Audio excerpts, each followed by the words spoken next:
যদি কোনো লোক মারা গেছে, মরতা লোকটার জন্য বলছে না, যে লোকটা জীবিত আছে ওর জন্য বলছে।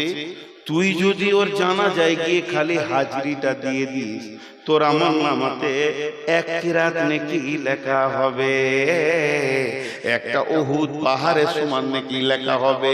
আর যদি দাফন কাফন কমপ্লিট করে তুই আসিস জানাজা থেকে নিয়ে, তাহলে তোকে কিরাত তাইন দেয়া হবে, দুইটা উহুদ পাহাড়ের সমান তোকে নেকি দেয়া হবে।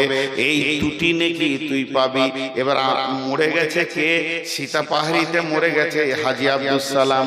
আমি বলছি ইসলাম বলতে চল চল চল নেকি পেয়ে যাব। পাকুরওয়ালারা বলছে চল চল চল নেকি পেয়ে যাব। বৈষ্ণবডাঙ্গা বলছে চল চল চল নেকির লোভে চলে আসছে। চারিদিক থেকে নেকির লোভে ভিড় হচ্ছে। এই লোভটা কেন রসুল দিলেন? ওই মুর্দাটা জানা যায় আসলে আমি নেকি পাবো। ও জান্নাতি হতে পারে, জাহান্নামী হতে পারে। হাদিসে যদি বলে দিত জাহান্নামীদের জানাজা পড়লে নেকি পাবি না, জান্নাতীদের পড়লে পাবি, তাহলে আবার ভেজাল ছিল, ওটা জানতে হতো জাহান্নাম গেল না জান্নাত গেল। রবি বলছে ওদিকে ভেজালে তুই মাথা ভরবি না, ওদিকে তুই তাকাবি না। এটা মুসলমান মাইয়াত, মুসলমান মাইয়াত, বেনামাজি নয়, কালামাওয়ালা নামাজি ওয়ালা মাইয়াত মরেছে, জানাজায় তুই দাঁড়িয়ে যা, তোর আমল নামাতে নেকি দিয়া হবে। লে ভেজাল। একটা লোক মরেছে সীতা পাহাড়ি থেকে, হিরণপুর থেকে 5 জন চলে এসেছে, চ নেকি লুটে নিব, চ আখিরাতের নেকি হবে রে। লে মজা। ওরা 5 জন এসেছে, 5 দুগুণে 10 উহুদ পাহাড়কে নিয়ে চলে গেল। ওই মুর্দা ব্যক্তিটা কি লাভ হলো? আমার প্রশ্ন, মুর্দা ব্যক্তিটার কি লাভ হলো? ও লাভের মাঝি নাই। নেকি করেছে তো ভালো, আর গুনাহ করেছে তো ভালো, যা করেছে বুঝবে। যদি আল্লাহ রসুল একবার বলে দিত জানাজাতে যতগুলো লোক আসবে, প্রত্যেকটি লোকের মাথা পিছু একটা লোকের 1 কিরাত করে নেকি, বা একটা করে নেকি কি 1 উহুদ পাহাড় করে নেকি ওই মুর্দাকে দেয়া হবে, তাহলে আমি তো আমার বাপের মরার সময় ভাড়া করে লোক নিয়ে আসতাম, যে আমার বাপ 10-50 কোটি নেকি নিয়ে চলে যায়। কিন্তু যে যাবে জীবিত পাবে। লোক দেখাচ্ছে জীবিত কেউ। আবার দেখেন জানাজার নামাজ, আল্লাহু আকবার, আল্লাহুম্মা গফির লি হাইয়িনা ওয়া মাইতিনা ওয়া সাহিদিনা ওয়া গায়িবিনা ওয়া সাগীরিনা ওয়া কাবীরিনা ওয়া যাকারিনা ওয়া উনসানা। 8 বার বললাম, আর আছে, আমি একটার কথা বলছি আরেকবার।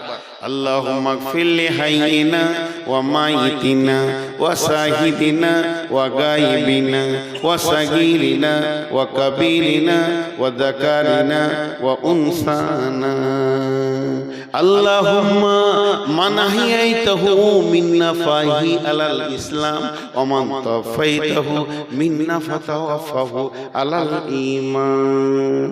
টোটাল 10টা কথা বললাম, আর 2টো শব্দ আছে, এখন আমি বলছি না।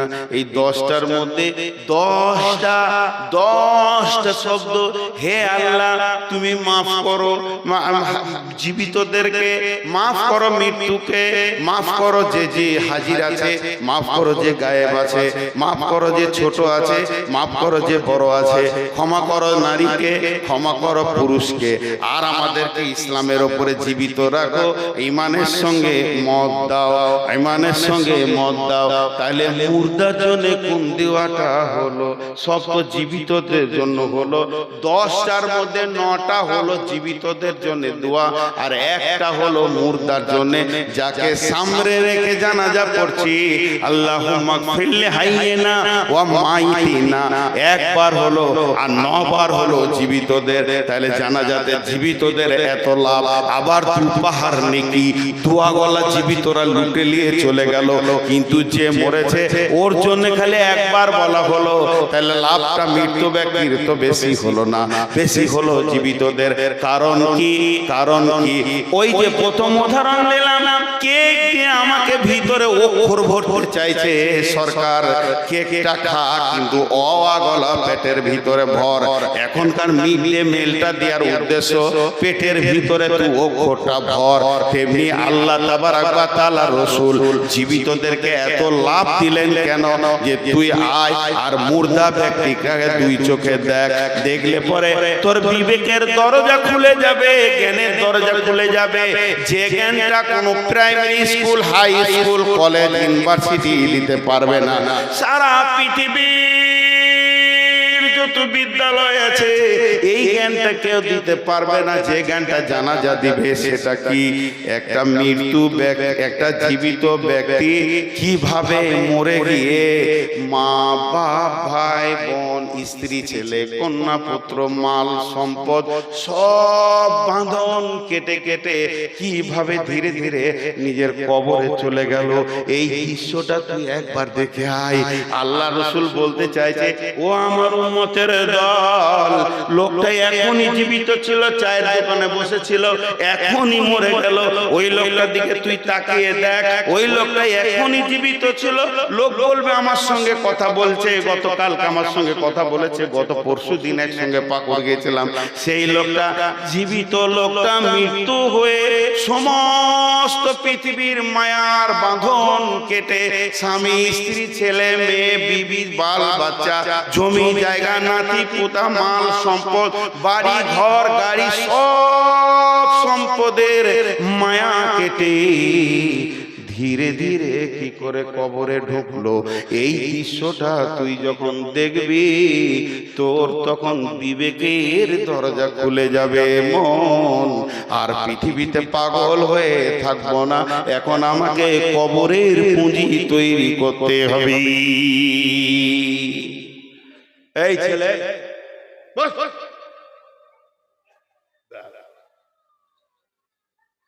আবার মোবাইলে ছোট ছেলের হাতে অ্যান্ড্রয়েড ফোন, অবাক লাগে। তোমার পায়ে বসার ফোল্ডিং নাই, রোগা আছে, চেয়ার দেবো, বেয়াদবের মতো দাঁড়িয়ে আছে, ফের বসেছে হাগা মারবো, খানিক পরি দিক কেটে পড়বো। আমি যেটা বুঝাতে চাইলাম সেটা পারলাম কিনা একবার জিজ্ঞেস করছি। জানাজাতে এত লোক দিয়ে ডাকা হচ্ছে এই জন্যই, তুমি একটা জীবিত ব্যক্তি মৃত হয়ে কি করে পৃথিবীর সম্পদ, আত্মীয়র বাঁধন কেটে কবরে ঢুকলো, ওইটা দেখো। ওইটা দেখলে তুমি মসজিদের দরজাটা খুঁজে পাবে, তুমি মসজিদের দরজাটা খুঁজে পাবে। তোমার মাস্তানি থেকে তুমি ঘুরে আর লাফাঙ্গাগিরি করবে না, এখন তুমি রাস্তা খুঁজে পাবে। মৃত্যু ব্যক্তিকে কবরে জুয়া দেখার পর, মৃত্যু ব্যক্তিকে কবরে জুয়া দেখার পর একটা জীবিত ব্যক্তি মরে কি করে কবরে ঢুকলো, এই দৃশ্যটা দেখার পর কোন জীবিত ব্যক্তির যদি বিবেকের হুড় কাটা না খুলে, বিবেকের দরজাটা না খুলে, এখনো যদি মসজিদ খুঁজে না পাই এই দৃশ্য দেখার পর, তাহলে ওকে পৃথিবীর কোন মৌলানার, মুফতি আর মাদ্রাসা নাই যে ওকে হেদায়েত দিয়ে দেয়। ওর সিল মরে গেছে, এই পায়ে ফোল্ডিং নেই, দুটাকে বসাচ্ছি, দুটা দাঁড়িয়ে থাকছে, চেয়ারটা দিব নাকি আমি নিচে বসবো? কেন রে বাপ এসে দাঁড়িয়ে থাকছেন কেন? ওটা কি সুন্নতে মুআক্কাদা?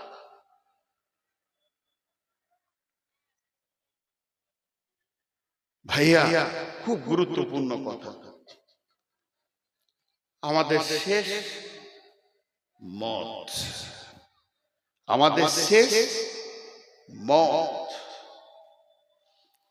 মতের পরই কবর। বিসমিল্লাহির রহমানির রহিম।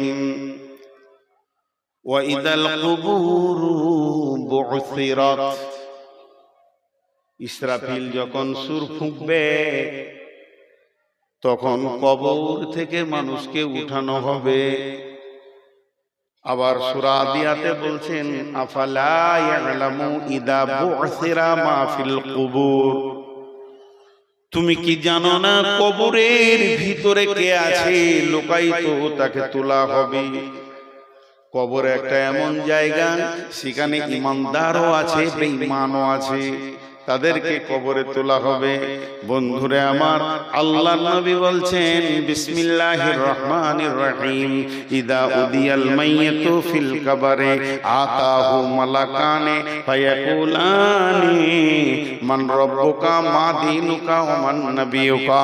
যখন ফেরেশতা আসবে, মানুষকে কবরে রাখা হবে, কবরে শুইয়ে দেওয়া হবে, মুর্দা ব্যক্তি শুয়ে থাকবে, অচৈতন্য অবস্থায় থাকবে, তার মাপরে বাঁশ দেওয়া হবে, মাটি দেওয়া হবে, সে ভিতর থেকে সবকিছু বুঝতে পারবে, এমনকি পায়ের জুতোর শব্দ সে শুনবে কবর থেকে, যে আমাকে কতজনে এসে রেখে চলে গেল, কতজনে এসে স্নেহ মমতায় ডাকিবে নামটি ধরে, কত বন্ধুর স্মৃতির অশ্রু ঝরিবে তোমার পরে, সারা নাহি পেয়ে ফিরে যাবে তারা আমাকে পেছনে রেখে, তুমি হাসিবে সবারে কাঁদায়া সবার অশ্রু মেখে। একটি সকাল একটি বিকাল কাটেনি যাদের ছাড়া, ভাবিতে পারিনি কেমনেতে হায় পর হয়ে যাবে আজ তারা। এর নাম কবর। এই কবরে যখন রাখা হবে, লোকটা ধ্যানে থাকবে, সবাই জানাজা পড়ে দাফন করে মাটি দিয়ে চল চল বাড়ি চল, আর এখানে কেঁদে লাভ নাই, আর কোনো কিছু নাই। এক্ষুনি তোমার ভাইকে সওয়াল করা হবে। আমি একটা জানাজা তো মসজিদে নববীতে পড়লাম, মনে মনে করলাম কেমন করে দাফন করে সৌদিতে দেখবো। আমি পেছনে পেছনে গেলাম গারকুল বাকিতে, তাদের বুগলি কবর দাফন করা দেখলাম, দাফন হয়ে গেল, মাটি হয়ে গেল। যখন সমস্ত আত্মীয় স্বজন দাঁড়িয়ে আছে, আমাদের হাজিরাও দাঁড়িয়ে আছে, একজন খালি বলল, ভাই তোমরা যতজন দাঁড়িয়ে আছো, কত একিনের সঙ্গে কথাটা বলছে, কত বিশ্বাসের সঙ্গে কথাটা বলছে, যতজন দাঁড়িয়ে আছো তোমরা তোমাদের ভাইয়ের জন্য দোয়া করো, ওকে এক্ষুনি প্রশ্ন করা হবে, এক্ষুনি ফেরেশতা আসবে, তার জন্য তোমরা দোয়া করো। যে যেমন পারলো দোয়া করলো, কেউ হাত তুলে করলো, কেউ হাত ছেড়ে করলো, কেউ দাঁড়িয়ে দাঁড়িয়ে দোয়া বিড়বিড় করে শুরু করে দিল। তার মানে তখনই প্রশ্ন করা হবে, মান রব্বুকা, তোর রবকে, মান নাবিয়ুকা, তোর নবীকে, মা দীনুকা, তোর দিন কি। এই তিনটে প্রশ্ন করা হবে। বিশ্ব নবী বলছেন, যে লোকটা প্রশ্নের উত্তর ঠিক ঠিক ঠিক ঠিক দিয়ে দিবে, কোনো গোলমাল হবে না, ওই লোকটা যখন উত্তর দেওয়া হয়ে যাবে, আল্লাহ তাবারক ওয়া তাআলা বলবেন, সাদাক্তা, আমার বান্দা সত্য বলেছে, তার জন্য সমস্ত ব্যবস্থা তোমরা নাও। এমন সময় জাহান্নামের জ্বলন্ত আগুনের দরজাটা খুলে দেওয়া হবে, দাও দাও করে আগুন জ্বলছে, আগুন একটা আগুন কেন একটা আগুন ছিঁড়াছিঁড়ি করছে। কি ভয়ানক দৃশ্য কবর থেকে তাকে দেখানো হবে, আর বলা হবে, বান্দারে তোমার আল্লাহ দেখো কেমন আযাব থেকে তোমাকে বাঁচিয়েছে, তোমার আল্লাহ তোমাকে রহম করেছে, একবার খালি জাহান্নামটা চোখে দেখে নাও, এখান থেকে তোমাকে তোমার আল্লাহ বাঁচিয়ে দিয়েছে। এরপরে যে লোকটা উত্তর দিতে পারবে না, তার জন্য জান্নাতের দরজাটা খুলে বলা হবে, হতভাগা বেঈমান, তুই এত বড় মালের ওয়ারিস থেকে মাহরুম হয়ে গেলি, শুনেলে এটা তোর মালের ওয়ারিস ছিল, অতএব তুই মাহরুম হয়ে গেলি তোর বদ আমলের কারণে। আর এই তিনটে প্রশ্ন করা হবে, মান রব্বুকা, মা দীনুকা, ওয়া মান নাবিয়ুকা।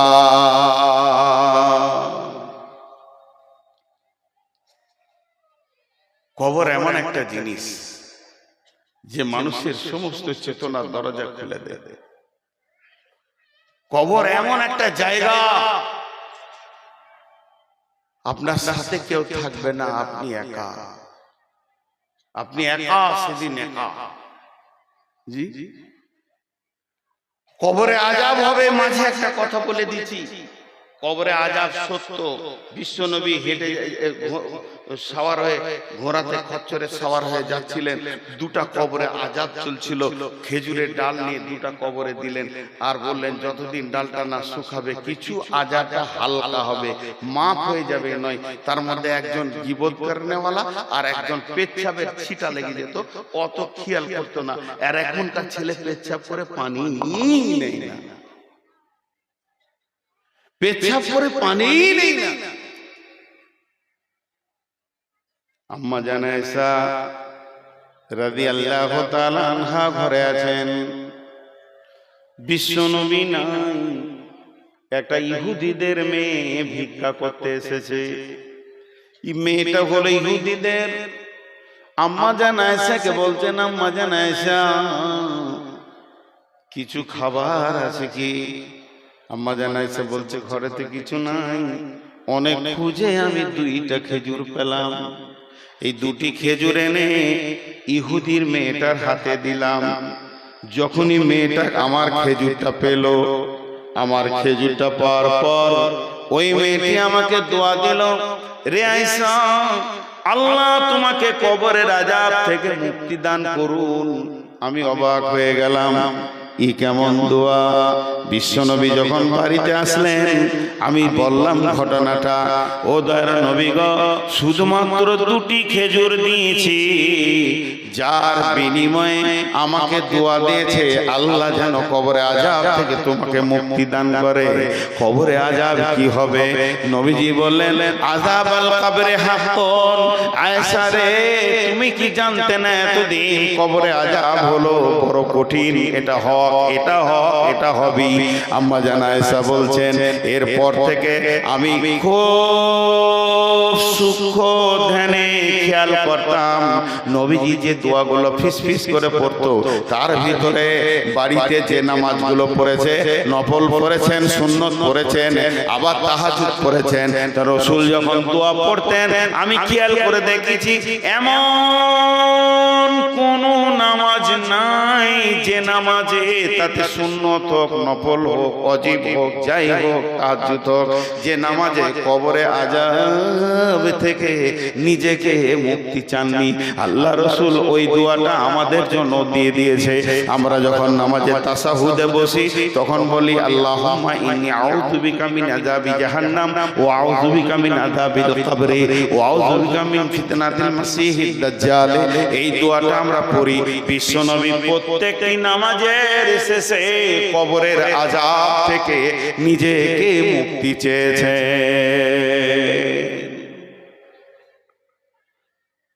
হযরত ওসমান গনি কবরের আযাবের কথা শুনলে খুব কাঁদতেন, অঝর নয়নে কাঁদতেন, অঝর নয়নে কাঁদতেন। সাহাবীরা প্রশ্ন করলেন, আমিরুল মুমিনিন, আপনি জাহান্নামের কথা, পুলসিরাতের কথা, তারপরে জাহান্নামের আগুনের কথা, কঠিন আযাবের কথা শুনে যত না কাঁদেন, কবরের আযাবের কথা শুনে কেন বেশি কাঁদেন? হযরত ওসমান গনি বলেছিলেন, আখিরাতের প্রথম ধাপ হলো কবর। যে কবর থেকে বেঁচে যাবে সব জায়গায় বেঁচে যাবে, বিশ্বনবী বলেছেন। এর জন্য আমি কবরের কথা শুনলে বেশি কাঁদি। আমাদের ঈমান কত দুর্বল! এই কথাগুলো বলতে গেলে মনে হয় যেন নিজেকে খারাপ লাগছে, বলা ছেড়ে দিয়েছি। আগে খুব বলতাম, যখন ছেলে মানুষ ছিলাম, বয়স হয়নি, হাসির কথা বায়নায় বলে দিয়েছি, এখন বলতে কষ্ট হয়। এটা তো হাসির মজলিস নয়, এটা কাঁদার মজলিস। এখন বয়স হয়েছে, অনুশোচনা এসেছে। এক যুগে অনুশোচনা ছিল না, তোলপাড় করার নিয়তে মানে সূচনা ছিল যে বায়নায় তোলপাড় করব, কিন্তু জি না ভাই, তো বলতে বাধ্য হচ্ছি, আমার মন চাইছে না। এখনকার গোরস্থানে যান,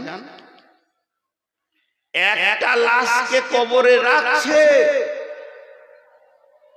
লাশকে শোয়ানো হচ্ছে, বিসমিল্লাহি ওয়ালা মিল্লাতি রাসূলুল্লাহ সাল্লাল্লাহু আলাইহি সাল্লাম, রাসূলুল্লাহ সাল্লাল্লাহু আলাইহি সাল্লাম পড়ছি, তাকে রাখা হচ্ছে। মাইয়াতকে বলা হচ্ছে, তুমি এতদিন সিপিএম ছিলে, তৃণমূল ছিলে, কংগ্রেস ছিলে, এসোসিয়েশন ছিলে, তুমি মোর্চা পার্টি ছিলে, আর কি পার্টি ছিলে, আর কি পার্টি ছিলে, সব লাত মেরে দাও। তুমি হানফি ছিলে, সাফি ছিলে, মালিকি, হাম্বলি, শিয়া, সুন্নি, কাদরানি, চিশতিয়ানি, নকশবন্দি, তোমার হাজার লাত মেরে ছেড়ে দাও। এখন তোমাকে শোয়ানো হচ্ছে মিল্লাতে রাসূলের উপরে, তুমি নবী মুহাম্মদের উম্মতের রুলস তোমাকে শোয়ানো হচ্ছে, তোমার হুঁশিয়ারিতে তুমি কাজ করো। এইটা দৃশ্য চলছে। আর ওই কবরের বাঁধে যে দাঁড়িয়ে আছে মাটি দিবে, ও আর একজনের সঙ্গে ইয়ারকি মারছে, হাসছে হো হো হো করে হাসছে। দৃশ্য দেখেছেন? মাটি দিতে যে হাসা, আমাকে অবাক লাগে ওই লোকগুলো। আমি অনেক জায়গায় বলেছি, পাকুড়ে গিয়ে দেখবেন সকালবেলা একটা খাসিকে জবাই করে ওকে উল্টা দিকে ট্যাং করে ছুড়িয়ে দিয়ে ওর চামড়াকে খালিয়ে দিয়ে অর্ধেক মাংস কেটে নিয়েছে, নাড়ি বুড়ি ঝুলছে, খরিদ্দারকে দেখাচ্ছে স্পেশাল মাল নিবিদাই, 3টে ফের বাঁধা আছে। আর ওই সময় যে একজন বলছে আমার বাড়িতে মেহমান আসবে, 17 কেজি মাংস লাগবে হবে, এমনি 3টের দিকে তাকিয়ে বলছে হয়ে যাবে ভাই, হয়ে যাবে। কতক্ষণ সময় লাগবে? বলছে 20 মিনিটে বানিয়ে দিচ্ছি। তখন বলছে আমি হাটে থেকে আসি, বানাও। ওই অবস্থায় ওই 3 জনাতে আমের পাত খেয়েছে, কাঁঠালের পাত খেয়েছে আর হুড়াহুড়ি করছে। ওরা জানে একটা সাইজ হচ্ছে আর 3 জনাতে হুড়াহুড়ি করছে। এ পশু, এর পশু, এর পশু, পশু বলে এটা সম্ভব। ওর অনুসূচনা জ্ঞানটা নাই, ভবিষ্যৎ বুঝে না। কিন্তু এই পশুটা একটা মানুষকে একটা কেক ধরিয়ে দেবো খাও, আর একটাকে ফাঁসি দেওয়া হবে ওর সামনে, তুমি কেকটা খাও, পানি খেলো, তোমার এরপরে হবে কেক খেতে পারবে ও। কিন্তু পারছে এখনকার মানুষ, একটা লাশ নামাচ্ছে আর একজন হো হো হো করে হাসছে, ইয়ার কি মারছে। বন্ধুরা আমার, কবর এমন একটা জায়গা, আল্লাহ তাবারাক ওয়া তাআলা বলছেন বিসমিল্লাহির রহমানির রহিম, আলহাকু মুত্তাকাসুর হাত্তা যুরতুমুল মাকাবির, কাল্লা সাওফা তা'লামুন সুম্মা কাল্লা সাওফা তা'লামুন, কাল্লা লাউ তা'লামুনা ইলমাল ইয়াকিন লাতারাউন্নাল জাহিম সুম্মা লাতারাউন্নাহা আইনাল ইয়াকিন সুম্মা লাতুসআলুন্না ইয়াওমাইদিন আনিন নাঈম। গোটা সূরাটাকে একটা উদাহরণে ভরে দিব। উদাহরণটা শুনবেন, গোটা সূরাটা খাপে খাপে মিলে যাবে। একটা উদাহরণ দেব। আপনাদের বাড়ি সীতাপাহাড়ি, এই যে ইস্তাহারে লেগেছে সীতাপাহাড়িতে বিরাট জলসা, বিরাট ধর্মীয় জলসা, স্থান সীতাপাহাড়ি।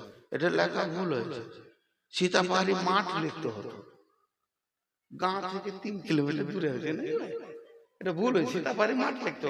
এখন বোস্টম ডাঙ্গালরা যদি লাঠিলে আসে, তোদের জলসা না, আমাদের ভয়ে বলতে হবে তোদেরই।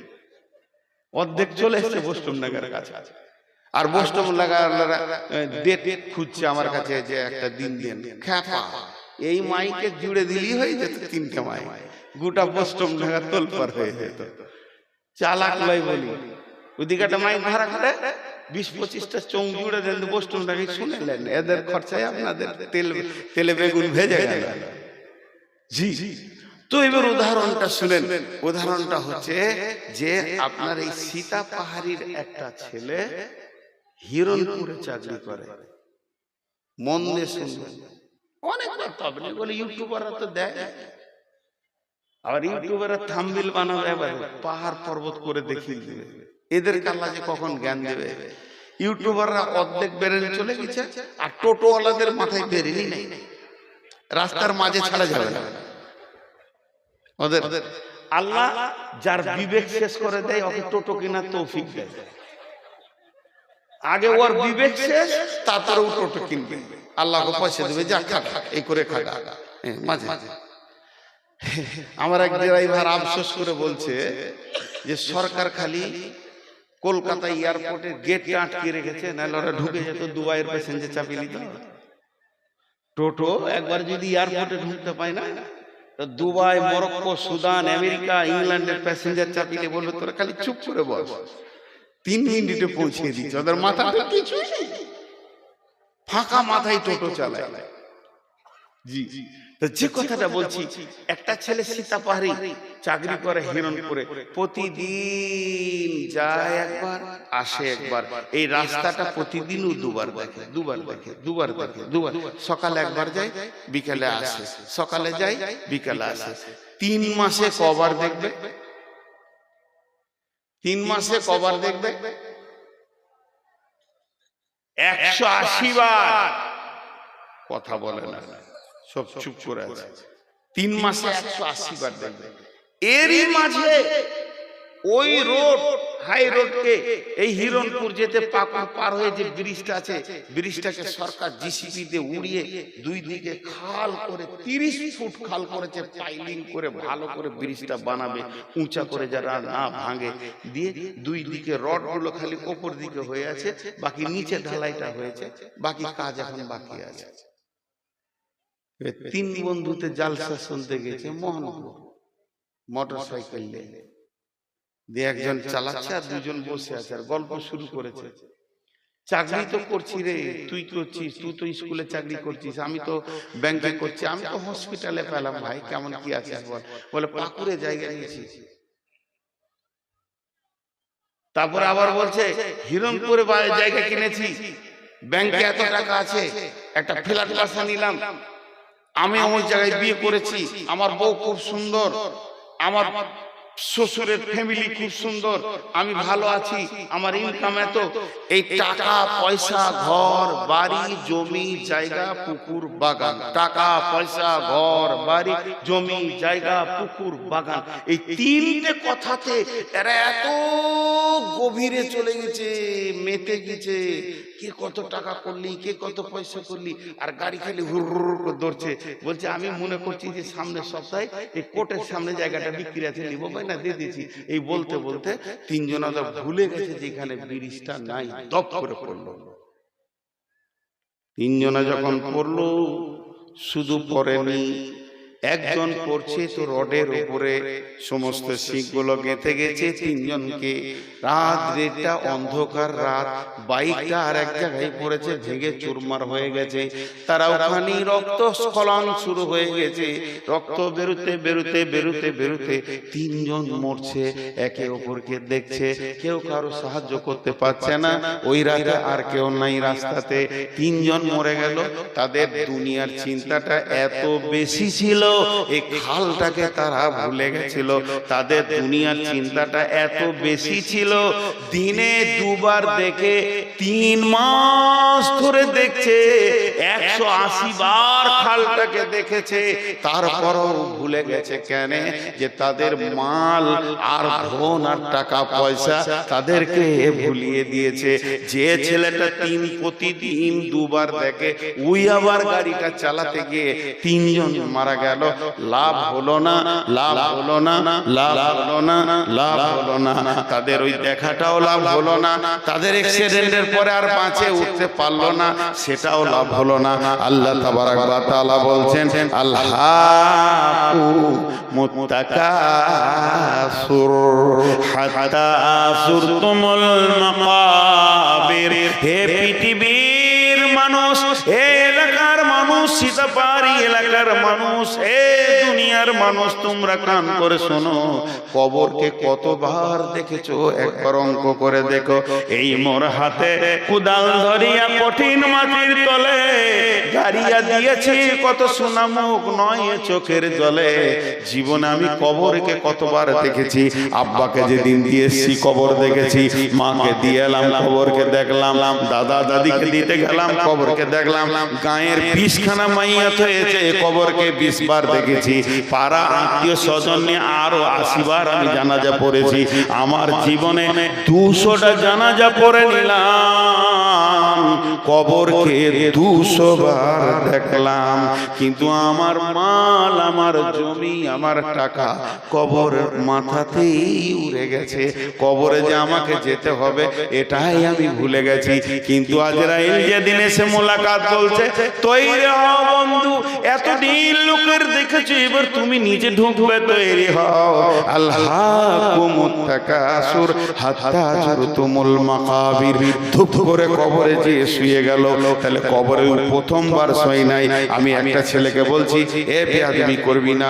1 বার বললাম, 2 বার বললাম, 3 বার বললাম, 4 বার বললাম, 20 বার বললাম, 50 বার বললাম, আমার গাড়িটা লাগবে না, আমার গাড়িটা লাগবে না, আমার গাড়িটা লাগবে না, 80 বার বললাম।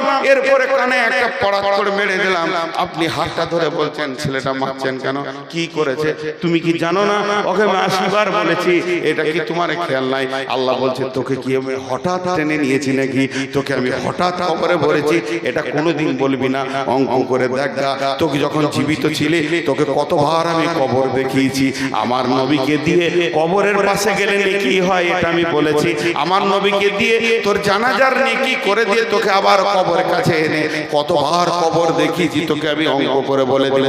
আমি আল্লাহ তোকে হঠাৎ কবরে ভরিনি, তোকে না হলেও 200 বার জীবনে, তোকে 50 বছরের জীবনে তোকে 200 বার কবরে এনেছি, আর কবরকে দেখিয়েছি, আর কবরে শোয়াতে দেখিয়েছি। এইটা দেখার পর তোর দরজাটা তালা মারা ছিল, তোর বিবেকের দরজা খুলছিল না, তোর মিজাজ মসজিদের দরজার দিকে দিয়েছে না, তোর মিজাজ রোজার দিকে দিয়েছে না, তোর মিজাজ তাস লুডু দাবা জুয়া সুদ লুচ্চালা ফাঙ্গারি ছাড়ছে না, তোর মিজাজ পর্দা হতে বলছে না, বেপর্দা হয়ে ঘুরছে। আমার তো দোষ নাই, তোকে আমি প্রথম কবরে আনি নাই। এরপরে তুই কবরে আসবি, তখন নিজের চোখে আযাব দেখবি। 7 বিন আক্কাস রাদিয়াল্লাহু তাআলা আনহু, যার জানা যায় 70,000 ফেরেশতা এসেছিল, তার কবরে পিছানি হয়েছে। আম্মা জান ফাতেমা কবরে হয়ে কেঁদেছেন। আম্মা জান চোখের মুনি এখনো মোবাইলের স্ক্রিনে রয়েছে, অশ্লীলতায় রয়েছে। ভালো করে শুনো, ইসলামের জন্য তোমরা সময় দিতে পারো না, রোজার জন্য সময় দিতে পারো না, মাজানের জন্য সময় দিতে পারো না, নামাজের জন্য সময় দিতে পারো না। সেই দিন তোমরা বলবে, আল্লাহ বলছেন, হে নবী তুমি দেখবে, ওয়ালাউ তারা ইদিল মুজরিমুন, মুজরিমদেরকে দেখবে, কালপ্রিট যারা গুনাহগার, যারা জাহান্নামী, তাদেরকে দেখবে যে তারা তাদের নাকে সুরুসিহিম ইনদা রাব্বিহিম, মাথাকে নত করে তারা সারিবদ্ধভাবে দাঁড়িয়ে রয়েছে। কোথায়? ইনদা রাব্বিহিম, তাদের রবের কাছে। তারা বলবে, কারা? এই কালপ্রিটেরা বলবে, রব্বানা, হে আমাদের রব, হে আমাদের প্রতিপালক, আবসরনা ওয়া সামি'না, তোমার আযাব এখন দেখে নিলাম। আবসরনা, দেখে নিলাম, বা চোখে আমি তোমার আযাব, আমরা তোমার আযাবকে দেখে নিলাম। ওয়া সামি'না, এবং কানে শুনে নিলাম। মৌলবীরা বলতো, মুল্লারা বলতো, গ্রামের সর্দারেরা বলতো, ডাক্তারেরা বলতো, যারা ভালো একটু নামাজি সামাজি হতো, যারা জাকাতি দিত, তারা বলতো ইসলামের ভিতরে নামাজ ফরজ করা হয়েছে, নামাজ পড়তে এসো। তাদের কথাই গ্রাহ্য দিনি, তাদের কথাই গ্রাহ্য দিনি। তাদের কথাই যদি আমি দুনিয়াতে গ্রাহ্য দিতাম, হয়তো আমি দুর্নীতি করতে পারতাম না, চায়ের দোকানে বসে গরম গরম কথাগুলো বলতে পারতাম না, উমুকের মেয়ে কথাগুলো বলতে পারতাম না। হে আল্লাহ, আজ তোমার আযাব কত, তোমার আযাব কত কঠোর এটা দেখছি। জাহান্নামীদের চিৎকার, তাদের আর্তনাদ কত কঠোর এটা শুনে নিলাম। আবসরনা ওয়া সামি'না ফারজি'না, আমাদেরকে পৃথিবীতে পাঠিয়ে দাও, পৃথিবীতে পাঠিয়ে দাও আমাদেরকে। ইন্না কুন্না মুকিনিন, আমরা বিশ্বাসীদের অন্তর্ভুক্ত হয়ে যাব, আমরা বিশ্বাসীদের অন্তর্ভুক্ত হয়ে যাব, বিশ্বাসীদের অন্তর্ভুক্ত হয়ে যাব। নামাজ পড়বো, রোজা রাখবো, সব কিছু করবো, আর খারাপ কাজ করব না। কিন্তু সেই দিনের কথা আজ তোমাদেরকে বলে দেওয়া হচ্ছে, যাতে করে তোমরা ওজোর আপত্তি করতে না পারো যে আগে তো বলা হয়নি। জানেন, আমি একজন মৌলানা সাহেব, তবুও জানেন এই সব আয়াত গালা যখন পড়ি তখন গায়ের লোম দাঁড়িয়ে যায়।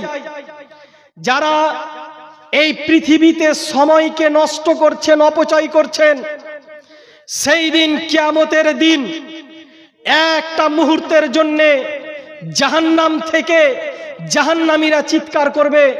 আল্লাহ রাব্বুল আলামিন সূরা ফাতিরে বলছেন, আল্লাহ রাব্বুল আলামিন সূরা ফাতিরে বলছেন, ওয়াহুম ইয়াস্তারিখুনা ফিহা রব্বানা আখরিজনা না'মাল সালিহা গায়রাল্লাযী কুন্না না'মাল আওয়ালাম ইয়াতাযাক্কারু মা ফীহি মান তাযাক্কারা ওয়া জাআকুমুন নাযীর। আল্লাহু আকবার, গায়ের লোম দাঁড়িয়ে যাচ্ছে। কি বলে বুঝাবো যুবক তোমাদের, কি বলে বুঝাবো মা ও বোন তোমাদের? আমি আমার ভাষা খুঁজে পাই না। আল্লাহ রাব্বুল আলামিন আয়াত নাজিল করেছেন, সেই আয়াতের হক আদা করে আমি তার অনুবাদ করছি। আমি শুধু অনুবাদক, আমি অনুবাদ করছি তোমাদের। ওহুম ইয়াস্তারিখুন, এই যে আজ সময় নষ্ট করছি, আজ সময়ের গুরুত্ব দিই না, আজ সময়কে শেষ করে দিচ্ছি, আজ সময় শেষ করছি, যার জন্য আজ আমাদের প্রত্যেকটা ঘরে ঘরে ঘরে ঘরে ঘরে বেকার যুবক রয়েছে। জানেন, সময় নষ্ট করছি বলে সময়ের দাম জানি না, সময়ের দাম জানি না। আবার কেউ যদি আসি আল্লাহর কাছে, এসে বলি আল্লাহ তুমি আমাকে ধন দৌলত দিয়ে দাও, ধন দৌলত তো আর টাকা পয়সায় না যে এসে পড়ে যাবে, আর পড়ে গেলে তো ভাই বুঝতেই পারছেন 2011-র আগে টাকার ধরন কিরকম ছিল আর এখন টাকার ধরন ওরকম কিরকম। যদি পড়ে যায় তাহলে কোনটা টাকা, যদি আগকারটা পড়ে যায় তাহলে হতক রে ভাই, হতক না, নষ্ট হয়ে যেত টাকা গেল। আল্লাহকে এই বলে আমরা থ্রেড দিই, আল্লাহ তুমি আমার এই কাজ করে দাও, আল্লাহ তুমি আমার ওই কাজ করে দাও। আল্লাহর রসুল বলছেন তোমার যদি জুতার ফিতা ছিঁড়ে যায় আল্লাহর কাছে চেয়ে নাও, চাইতে হবে সবকিছুই, চাইতে সবকিছুই হবে। আল্লাহ দিল না, আল্লাহর কাছে দেরি হলো, তখন আমরা কি করি? নাস্তিক হয়ে যাই, আল্লাহকে অমান্য করি, দূরে সরে যাই আল্লাহ থেকে, নামাজ রোজাতে যাই না, মসজিদ থেকে বিমুখী হয়ে যাই। ভাবুন তো, একজন রসুল যিনি মহামানব, তিনি কেন মার খাবেন? মহামানব হযরত নূহ আলাইহিস সালাম মহামানব, 5 জন উলুল আজমের ভিতরে একজন, মার কেন খাবেন? এত বড় প্লাবন কেন আসবে তার এতে? একটুকু ভাবা দরকার। খুবাইব রাদিয়াল্লাহু তাআলা আনহু, তাকে ফাঁসির কাস্টে দিয়ে দেওয়া হয়েছিল, কিসের জন্য? শুধু এই লা ইলাহা ইল্লাল্লাহ মুহাম্মাদুর রাসূলুল্লাহ বলার কারণে, ইসলাম আনয়নের কারণে। বেলালকে জমিনের ওপরে গরম স্যান্ডি প্যালেস বালুর ওপরে শুইয়ে দিয়ে লাথি মেরে, আজ মব লিঞ্চিং হচ্ছে না, মব লিঞ্চিং এর মতন করা হয়েছিল, এবং তাকে লাত জুতা ঘুষি সব মেরে ওনার মুখ দিয়ে আহাদ আহাদ আল্লাহু আকবার আহাদ আহাদ শব্দ বেরিয়েছিল। কিসের কারণে হয়েছিল সব? কিসের কারণে? কিন্তু তাদের শেষ জীবনটা দেখুন, কত উন্নত মানের জীবন। খুবাইবকে বলা হয়েছিল তোমাকে ছেড়ে দেব, রাদিয়াল্লাহু তাআলা আনহু, ছেড়ে দেব তোমাকে, ফাঁসি দেব না তোমাকে, শুধু তুমি বলে দাও যে রসুল রসুল নয়, বা রসুলকে তুমি গালি দিয়ে দাও। উনি জানেন ওই ফাঁসির দল গলায় দড়ি পড়ে আছেন, তখন কবিতা বলছেন, কবিতা বলেছিলেন তখন। আল্লাহু আকবার। কবিতা হয় শান্তশিষ্ট হইতে, শান্তশিষ্ট হয়েছে।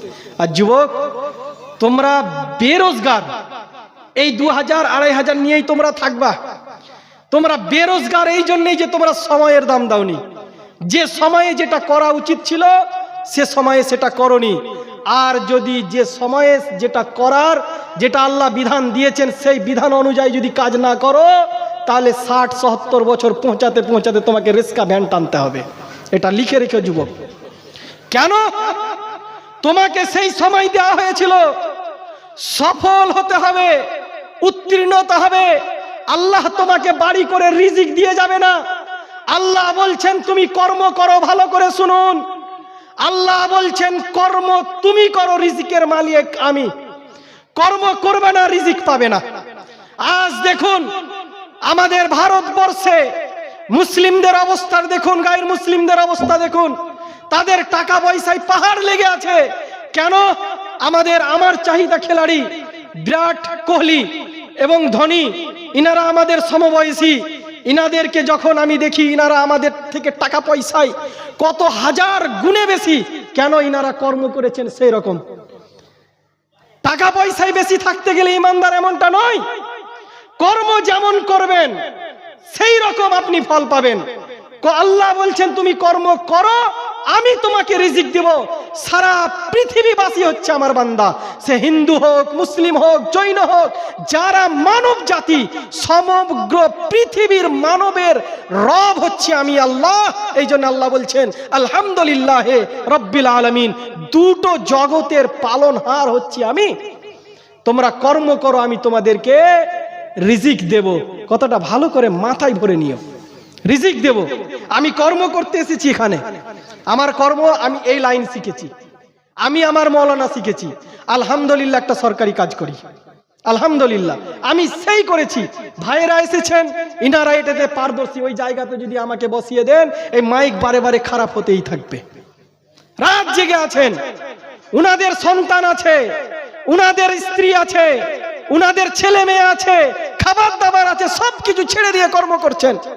আর যুবক, মুসলিম যুবক হয়ে চায়ের দোকানে আড্ডা মারছো, তোমাকে লজ্জা লাগে না?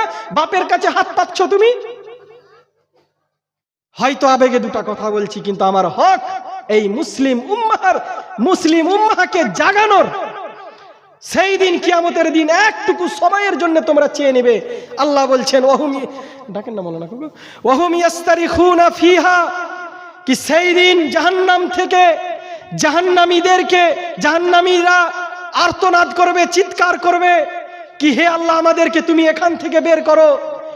গায়রাল্লাযী কুন্না না'মাল, আমরা এই রকম আর আমল করব না, এই রকম আর কাজ করব না, এই রকম আড্ডা মারব না, দুর্নীতি করব না, সুদ নেব না, ব্যভিচার করব না, জেনাবাজি করব না, খারাপ কাজ করব না, চায়ের দোকানে বসবো না, সব সময় আল্লাহ বিল্লাহ করব। সব সময় আল্লাহ বিল্লাহ করতে হবে না আপনাকে, যতটুকু করার ততটুকু করুন। এই রকম সেই আল্লাহকে বলবেন গায়রাল্লাযী কুন্না না'মাল, পূর্ববর্তীতে যে আমলগুলো করছিলাম সেগুলো আল্লাহ করব না, অতএব তুমি আমাদেরকে পৃথিবীতে তুমি পাঠিয়ে দাও। পাঠিয়ে দিবেন না আল্লাহ। আল্লাহ বলবেন, আল্লাহ বলবেন আওয়ালাম্মা ইয়াতাযাক্কারু ফীহি মান তাযাক্কারা, আমি তোমাদেরকে এতটা বয়স দিইনি, তোমাদেরকে এতটা বয়স দিয়েছিলাম, 60 বছর, 77 বছর, 30 বছর, 40, 50, 60, 80, 100। তোমরা যদি চাইতে তাইলে তোমরা নাসিহাত নিতে, উপদেশ নিতে, কিন্তু তোমরা নাওনি। এমনকি তোমাদের কাছে ভয় প্রদর্শনকারীও এসেছিলেন, নবী এসেছেন, রসুল এসেছেন, তাফসির বিদারক এসেছেন, আপনার মুহাদ্দিসিনে কিরাম এসেছেন। আমাদের মতন আলেম ওলামারা কিয়ামত পর্যন্ত তাদের ওয়ারেস আপনাদেরকে ভয় প্রদর্শন করাবেই, তারা না আসবেন। আল্লাহ বলবেন তোমাদেরকে করাইনি, আপনারা এর ওজোর আপত্তি সেই দিন শোনা চলবে না। মা ও বোন, শেষের বেলায় দুটা কথা বলি, খুব আবেগ নিয়ে কথা বলছি। আপনারা খুব সমাজের একটা গুরুত্বপূর্ণ জাতি। পৃথিবীতে যতগুলো অংশ, আপনারা পৃথিবীতে যতগুলো লোক মানুষ দেখছেন, এই আপনাদের একটা সামান্য 5 ইঞ্চি পেটের ভিতর থেকে এসেছি, একদম খুব এতগুলো মানুষ, সেই 5 ইঞ্চি জিনিস থেকে আমরা এসেছি। পৃথিবীতে জায়গা নাই থাকার, এমনটা হয়েছে। আপনারা খুব গুরুত্বপূর্ণ অংশ। আপনারা কোনোদিন আপনাদের স্বামীদেরকে গালি দেবেন না, আপনারা আপনাদের স্বামীদেরকে কোনোদিন বকা দেবেন না। যতটুকু ইনকাম করে ততটুকুতে সন্তুষ্ট থাকবেন। কোনোদিন বলবেন না যে তুমি কি দিয়েছো। আপনার স্বামী আপনাকে খুশি রাখার জন্য কতটা চেষ্টা করে জানেন? আপনি তো বাইরে যান না, বাইরে নিষেধ। হয়তো রিক্সা চালাচ্ছে, পুলিশের 2 লাঠি খেলো। বিজনেস করছে, জুতার দোকান আছে, বিজনেস আছে, কাপড়ের দোকান আছে, কাস্টমার এসে হয়তো ঝগড়া করে 2-4টা গালি শুনিয়ে দিল। কিসের জন্য জানেন? শুধু সেই মানুষটি গালিগুলো শুনে নেয়, বরদাস্ত করে নেয়, শুধু আপনার মুখের একটি মুস্কুরাহাটের জন্যে, একটুকু মৃদু হাসির জন্যে। অতএব আপনাদের স্বামীদেরকে দুঃখ দেবেন না। আমি অনেক জালসায় বলে থাকি, আপনার স্বামী হচ্ছে আপনার হাতের শাখা। হিন্দু মুসলিম সবাইকে বলি, আপনার স্বামী হচ্ছে আপনার সীতার সেদুর, আপনার স্বামী হচ্ছে আপনার গায়ের ওড়নি, আপনার স্বামী হচ্ছে, আপনি যেন বিধবা না হন, বিধবা যেন আপনার নামের আগে না লাগে, সেই জিনিসটা হচ্ছে আপনার স্বামী। এত গুরুত্বপূর্ণ জিনিস। এই স্বামীর সম্মান করবেন। যতটুকু ইনকাম করে দেয় ততটুকুতে খুশি থাকবেন। দেখবেন খুশিতে খুশিতে সেই ঘরটা ভরে যাবে। আমি আমার আর দীর্ঘায়িত না করে, ভাইরা বুঝতে পারছেন, এই আমার গলার কণ্ঠস্বর নয়, আমার কণ্ঠস্বর খুবই সুন্দর, কিন্তু এই যে প্রোগ্রাম করে করে করে করে এইরকম হয়ে গেছে। আমি আর দীর্ঘায়িত না করে শেষ বেলাতে অনেক কিছু কথা বললাম, দুঃখ না পেয়ে এগুলোকে উপদেশ মনে করে নেবেন। আমি এখান থেকে আমার বক্তব্য ইতি টানলাম।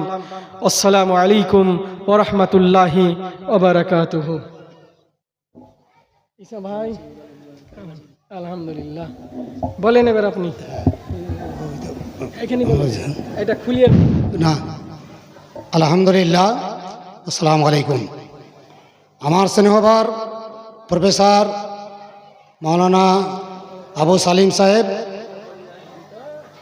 औरंगाबाद ডিএনসি কলেজ এবং আলিগড় বিশ্ববিদ্যালয়ের ছাত্র এবং প্রাক্তন জামিয়া রহমানিয়ার হেড মুদাররিস, আজকে যে আমাদের সামনে 1 ঘন্টা ধরে হাদিস এবং কোরআনকে সামনে রেখে গভীরভাবে যে আলোচনা করলেন, সত্যিই আমাদের উপদেশমূলক কথা এবং হৃদয়ঙ্গম করার কথা। সেই হেতু তার সামনাসামনি প্রশংসা করা ঠিক নয়। আমার এলাকার, আমাদেরই গ্রামেরই, পার্শ্ব গ্রামেরই ছেলে, এখন অবশ্যই চাঁদপুর চলে এসছে।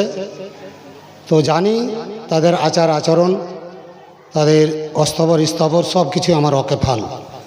সেই হেতু আমি তার বক্তব্যের মাঝে যে উপদেশমূলক কথাগুলো পেলাম, আমরা সকলেই আল্লাহর দরবারে দোয়া করব এই উপদেশগুলো যেন আমরা অন্তরস্থল থেকে মানতে পারি, সেইভাবে যেন আমল করতে পারি।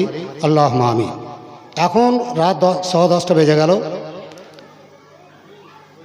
আমাদের এই জলসা যে উদ্দেশ্যে ব্যবস্থা করা হয়েছে, সেই উদ্দেশ্যকে পূরণ করার জন্য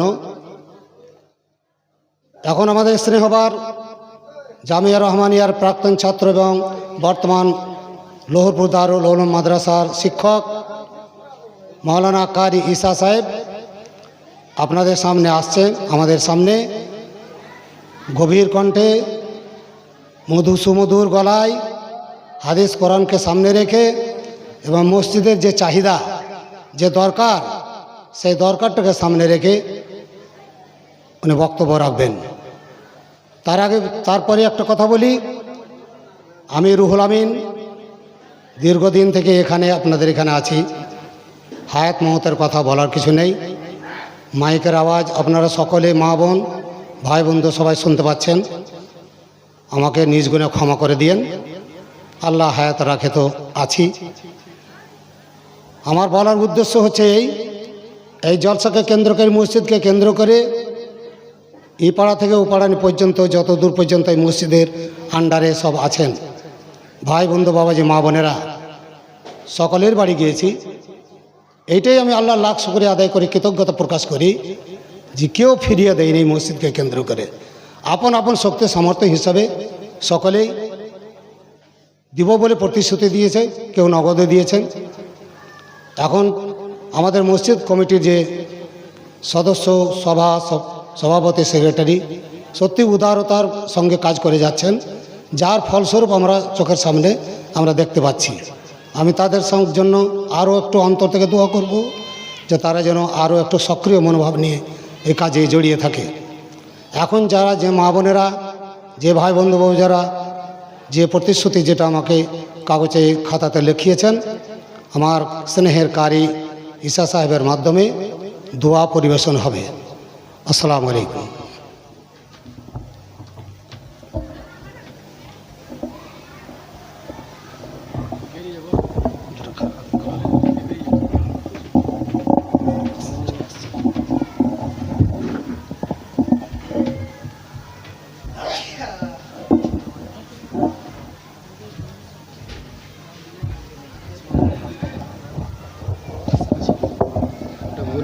হয়েছে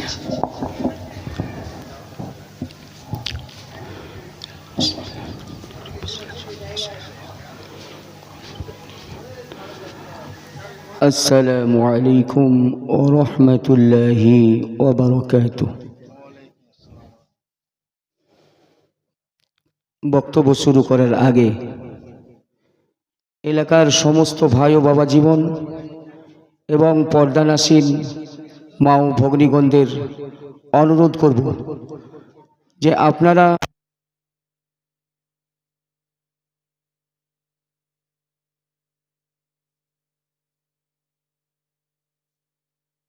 আমার ভাই বাবা জীবনেরা যারা হয়তো দোকানে বা কোনো জায়গায় আড্ডা দিচ্ছেন, আজকের রাত্রিতে আড্ডা না দিয়ে এই কোরআন ও হাদিসের মাহফিলে আপনারা সকলেই উপস্থিত হয়ে যান। আপনাদের উপস্থিতি কামনা করছি। ইন্নাল হামদালিল্লাহ نحمده ونستعينه ونستغفره ونعوذ بالله من شرور أنفسنا ومن سيئات أعمالنا من يهده الله فلا مضل له ومن يضلله فلا هادي له وأشهد أن لا إله إلا الله وحده لا شريك له وأشهد أن سيدنا ونبينا وحبيبنا ورسولنا ومولانا محمدا عبده ورسوله أما بعد فإن خير الحديث كتاب الله وخير الهدي هدي محمد صلى الله تعالى عليه وسلم وشر الأمور محدثاتها وكل محدثة بدعة وكل بدعة ضلالة وكل ضلالة في النار.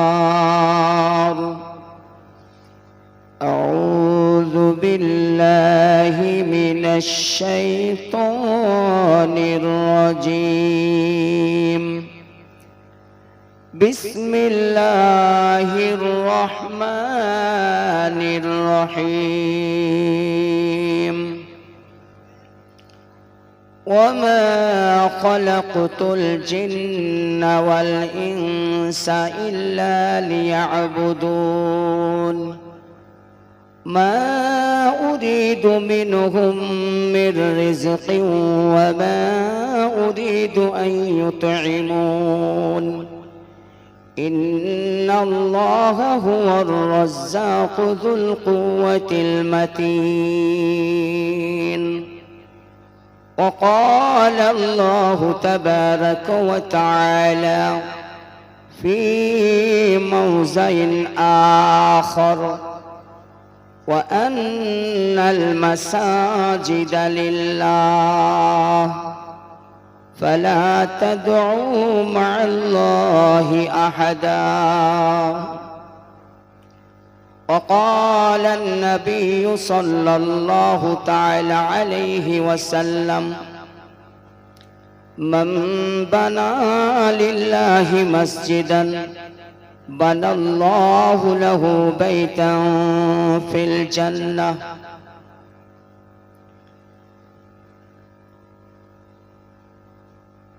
তুমি রহমান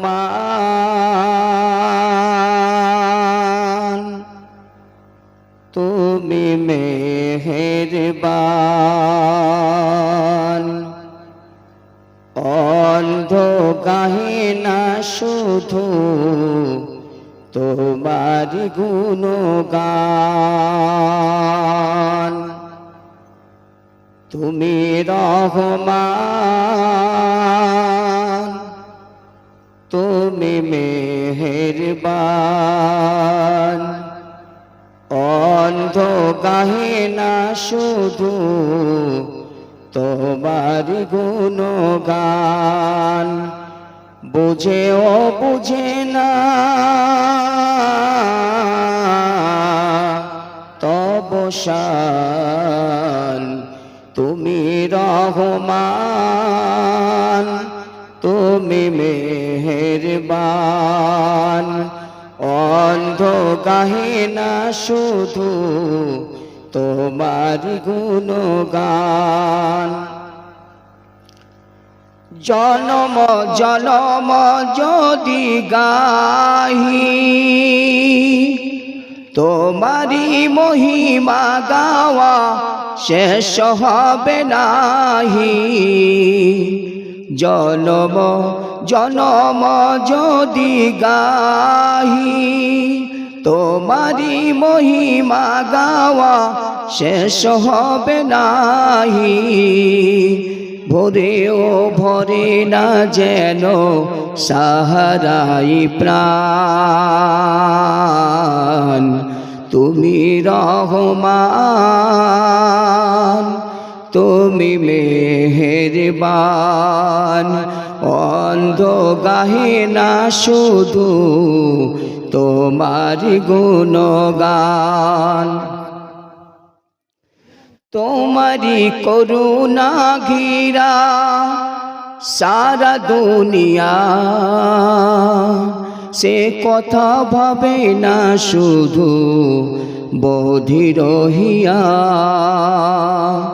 তোমারি করুণা ঘিরা সারা দুনিয়া সে কথা ভাবে না শুধু বধির হিয়া অশেষ অসীম অনুপম হৃদয় সুষমা তুমি তুমি প্রিয়তম অশেষ অসীম অনুপম হৃদয় সুষমা তুমি তুমি প্রিয়তম ঠাই দিও প্রিয়তম ও গো দয়াবান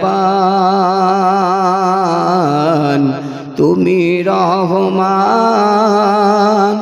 তুমি মেহেরবান অন্ধ গাহে না শুধু তোমার গুণগান তুমি রহমান তুমি মেহেরবান। শ্রদ্ধাস্পদ আজকের এই মহতী সভার সম্মানিত সভাপতি মহাশয়, মঞ্চে উপবিষ্ট মসজিদের দায়িত্বশীল ব্যক্তি ও সামনের বসে থাকা বয়োজ্যেষ্ঠ বয়কনিষ্ঠ শ্রোতা মণ্ডলীগণ, পর্দার আড়ালের শিক্ষিতা ও অশিক্ষিতা স্নেহ সিসা মা ও ভগ্নীগণ, প্রশংসা মাত্রই সেই আল্লাহ রব্বুল আলামিনের জন্য যিনি আমাদের সকলকে আজকের রাত্রিতে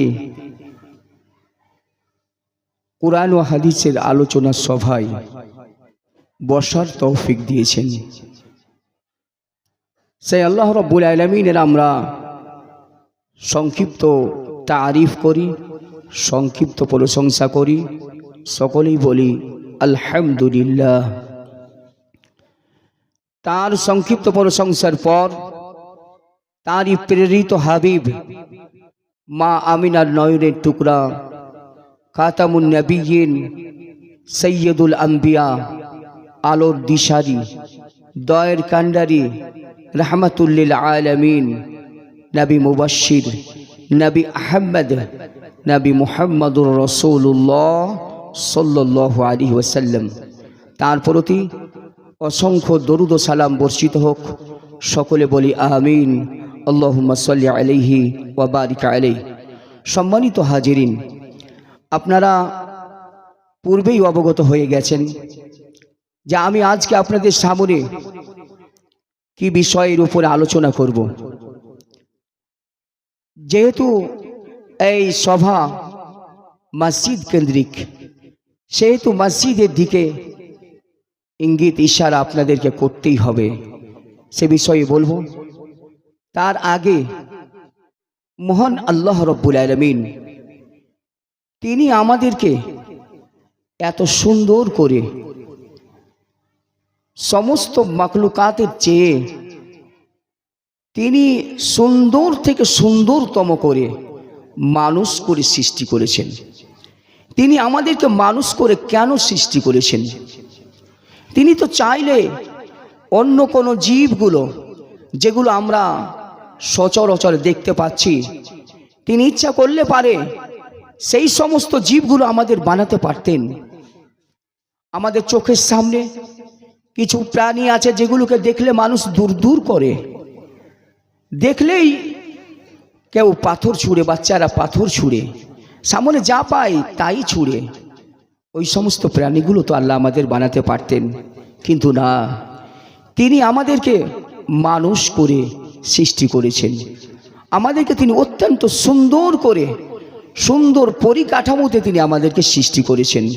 এর কারণ কি? এর উদ্দেশ্য কি? তিনি যে আমাদেরকে সুন্দর করে সৃষ্টি করেছেন সমস্ত প্রাণীর চেয়ে, এটা আমি মন গড়া কথা বলি না, এটা আপনি